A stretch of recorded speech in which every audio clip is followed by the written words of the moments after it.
Let's quickly run through a common use case that highlights why such controls are extremely important. In our scenario, we are a Google house. We use Google for all our business mail and storage.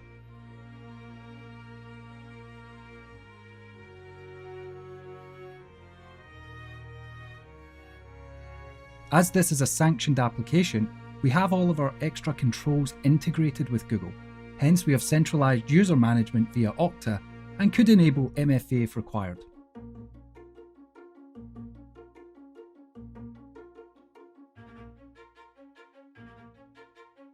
In Google Drive, we have sensitive information stored therein. And in this example, we are trying to share an extremely important hotel booking form with a third party. We firstly try to share the document from within Google Drive, but our intended recipient cannot open the share URL.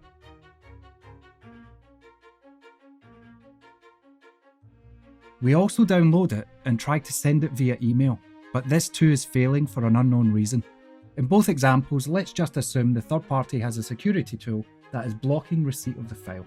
This file is urgent though, so we try to find a way around these blockers, and through our ingenuity, we sign up for an unsanctioned cloud storage application, in this case Box.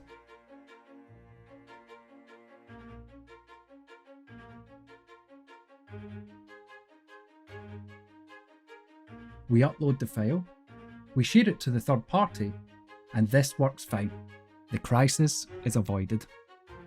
However, in doing so, we have just broken not only our company IT security policy, but we could have also just broken the law under GDPR. And we have essentially, well, seemingly acting quite innocently, committed an act of data exfiltration, which has opened up our business to all manner of potential risks and possible fines. The reason for this is that Box is not a sanctioned application for our business. We don't have the same level of controls on it as we do for Google Drive. The company now has no visibility of the file existing within Box. Hence, when it comes to things like GDPR subject access requests, the company is no longer compliant. The user now also has complete control over the file, hence they are responsible for deleting it within the legislation guidelines. Lastly, we used our company credentials to sign up for Box. Hence, a new attack vector is created if Box is ever breached from a stolen credential standpoint, and these are just a few examples as to why such acts should not occur. So we want to stop our users in their tracks from doing this in future via Netskope, and we have a Netskope client installed on this machine. We log into our Netskope tenant,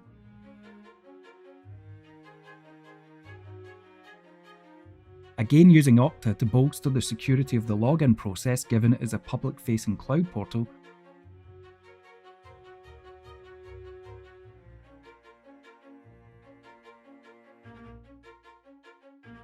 And we have a few methods at our disposal to reduce our risk. The first is by way of having Netskope act as a traditional secure web gateway, and via this we will underpin why such devices are essentially not fit for purpose anymore. We create a real-time protection policy for everything under the cloud storage category.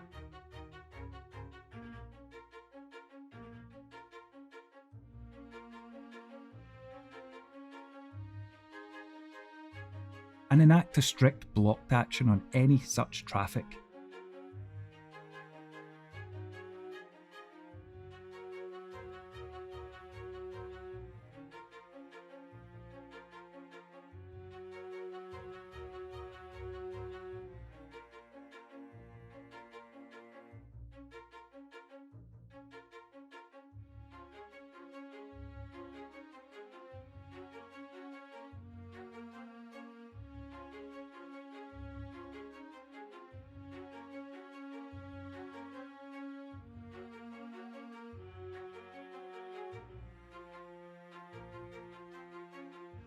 This in turn is too broad a stroke though, as we have now just blocked our sanctioned app Google Drive, hence we need an exception for this site. In the interest of time, I've created an allowed URL list called Cloud Storage Allowed. This contains a domain drive.google.com. I also applied this to a Cloud Storage Granular custom category. And I created a more informative user notification to educate around users should they experience this block.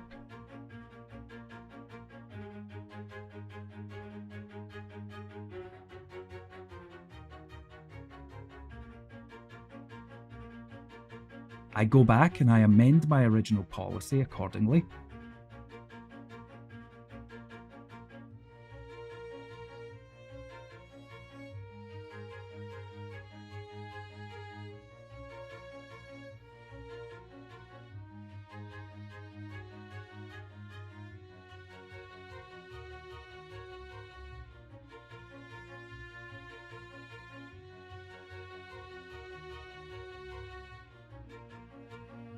And I sync this with our applicable end users.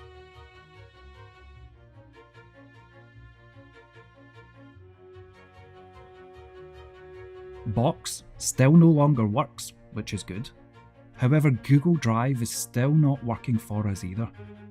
We have got further than last time, hence we can see our files, but they are greyed out. And we are getting Netskope warnings about us being blocked by our cloud storage policy. The reason for this is that it just isn't as simple as allowing one single URL for Google Drive to function.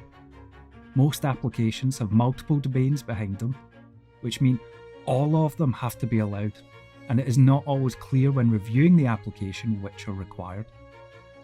Netskope help with this via their Cloud Confidence Index, or CCI, wherein they do all the research for you in providing granular knowledge of the applications they are aware of.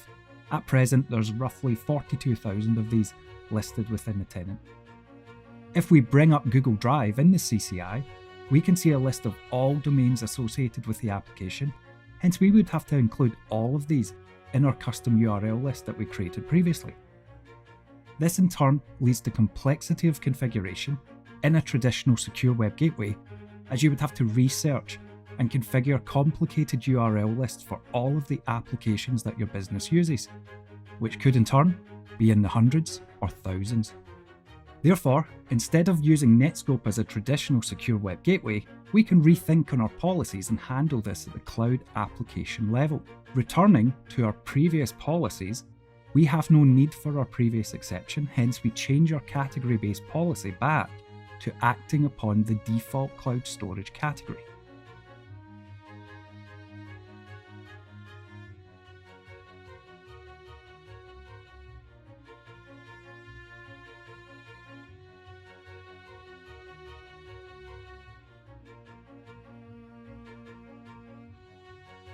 We then create an application-based exception for Google Drive.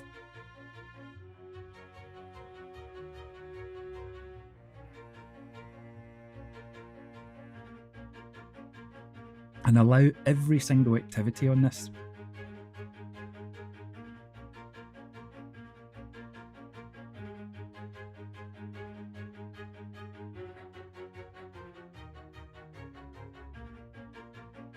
Netskope reads policies from top to bottom, hence when we save it, we want to place our allow exception before our blanket block policy.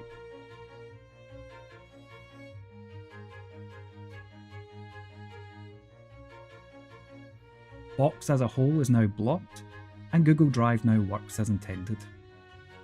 This, while working as intended, is not the best way to enact such policies within a business, because it is still too strict. Think of it like this. We have what we want. Our users can only use Google Drive. They are outright blocked on all other cloud storage applications.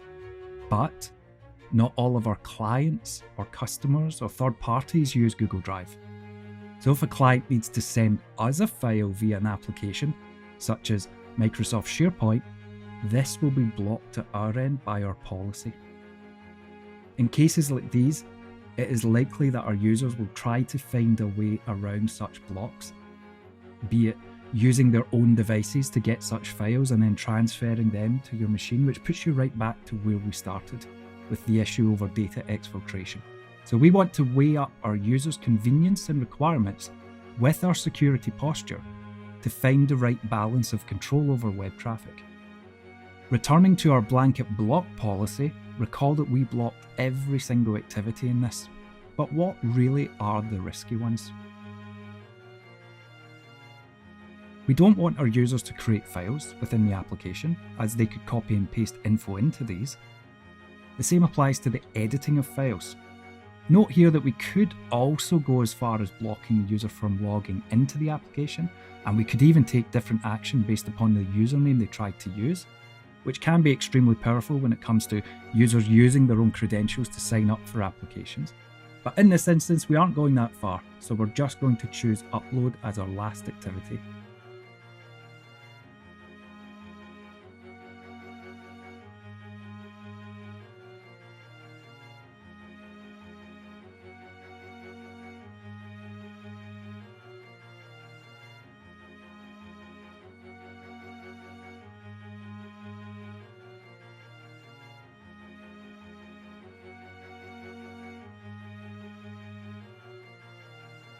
Looking at our end users now, they can sign into and use Google Drive with no issues, based upon our existing allow exception.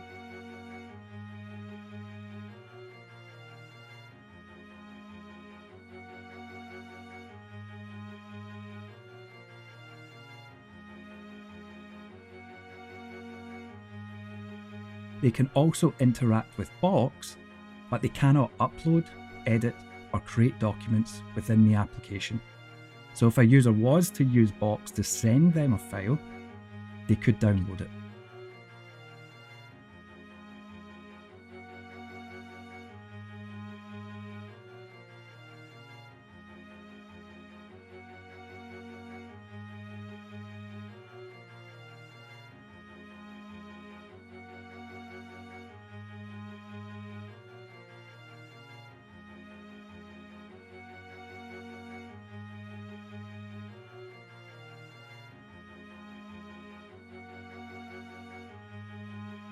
As a final exercise, the CEO of the company comes to us and states that they wish to be able to create files in Box.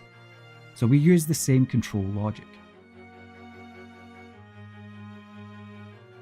We create an exception for Box as an application.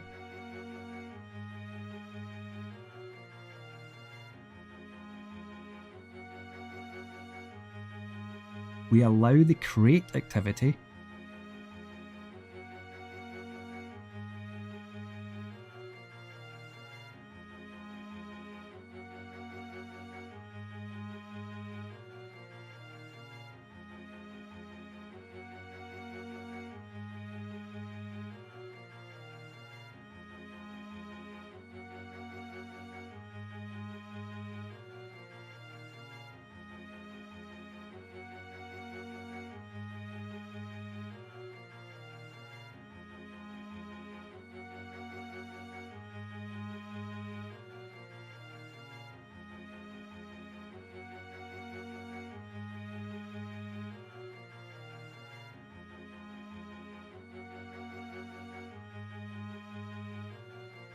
And now any user with this exception can indeed create files in Box.